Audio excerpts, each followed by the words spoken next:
আমি জানি আমার 90% পুরুষ দর্শক, তাই আমি সরাসরি তোমাদের সঙ্গেই কথা বলছি।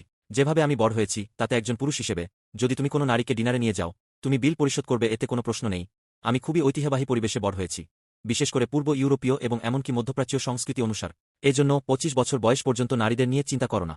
তবে নারীদের ভয় পাওয়ার কিছু নেই, তাদের সঙ্গে যোগাযোগ রাখো, কিন্তু দিনে দিনে কেমন যেন অদ্ভুত বা অস্বাভাবিক আচরণ করো না। দৈনন্দিন জীবনে তুমি নারীদের সঙ্গে যোগাযোগ করতে পারো। যদি কাউকে আকর্ষণীয় মনে হয় এগিয়ে গিয়ে কথা বলো, প্রশংসা করো, কিন্তু আমি বলছি গুরুতর ডেটিংয়ের দিকে মনোযোগ দাও না।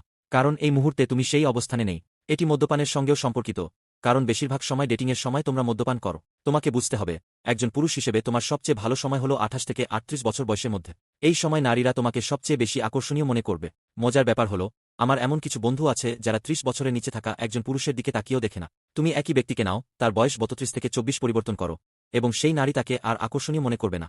সাধারণভাবে নারীরা বড় বয়সের পুরুষদের খোঁজে থাকে, কারণ তারা সাধারণত বেশি স্থিতিশীলতা, অভিজ্ঞতা, দিকনির্দেশনা এবং জ্ঞান নিয়ে আসে। তাই একজন পুরুষ হিসেবে যদি তুমি এটি জানো, তবে কেন না তোমার কম বয়সের সমস্ত সময় নিজের উপর কাজ করার জন্য ব্যয় করো। নিজেকে গড়ে তোলো, এমন একজন মানুষ হয়ে ওঠো যেটা তুমি হতে চাও। তারপর নিজেকে পৃথিবীর সামনে তুলে ধরো। কারণ শোনো, আমি এখন তোমার কাছে খুব সৎভাবে বলছি, যদি তুমি সত্যিই এটি বুঝে নাও,